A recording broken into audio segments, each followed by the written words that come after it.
the upward motion here. James Capretta is a senior fellow at the Ethics and Public Policy Center, and he joins us now. He's an expert on these issues. James, good to have you here this morning. Welcome. Thank you. Glad to be with you. Let me get your reaction first to those numbers. What do you think of those? Well, they are better, of course, in November than October. Like you said, we don't know the quality of the enrollments yet. There's a lot. Remember, they already announced that about 1/4 of those enrollment efforts by citizens have likely got errors in it and may not have actually gone all the way through to the point of being enrolled in the insurance plan. So about 1/4 of them are probably questionable at this point. But your point is the right one, which is that they want to get to 7 million by the end of March. The pace that they're going in November was about 8,500 per day.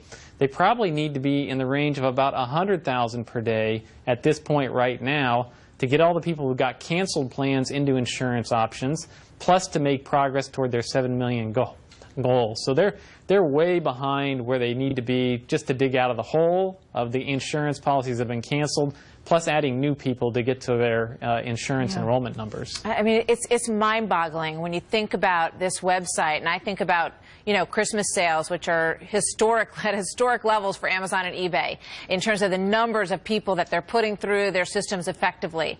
And now Kathleen Sebelius wants to have an inspector general to dig into sort of what happened behind the scenes with CMS, which is the entity, obviously, that enacts this program within Health and Human Services, and CGI, the company that was hired to do it. What do you think about this inspector general idea?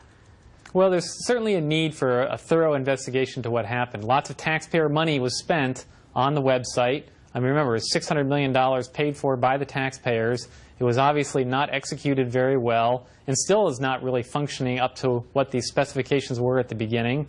They've delayed whole chunks of this. They haven't built the payment system yet. So there's a lot of reasons to look into why was this such a mismanaged process. So yeah, I would support having an independent investigation, and even one beyond, of course, the Inspector General. Probably the Government Accountability Office should be looking into this as well. Yeah, the Senate Democrats are really unhappy, several of whom are trying to get reelected. They say, you know what, the White House has not produced enough change and enough improvement in this to satisfy us. In other words, to, you know, have us turn around and tell our constituents that it's going to get better. I mean, what's your sort of near-term and long-term outlook for this thing? Well, I mean, nobody really knows. It's going to take a little bit of time for all this to sort out. But I think these Democratic senators are reflecting pretty well the views of their constituents. It's true that some of them are now able to get on the website and actually see what their options are. But when they look, they're actually not as happy as the president and others would like them to be. The premiums are higher than they anticipate. The deductibles are far higher than they anticipated. Remember, for a lot of these plans, the deductibles are between $2,000, $3,000, $5,000. So it's a pretty steep deductible for plans that they're not used to being in. And they're getting into plans where their doctors and their hospitals may not be covered. So there's lots of dissatisfaction about this. Small businesses are being told that their premiums are going to go up next year. There's a lot of turbulence, and I think these Democratic senators are reflecting that turbulence.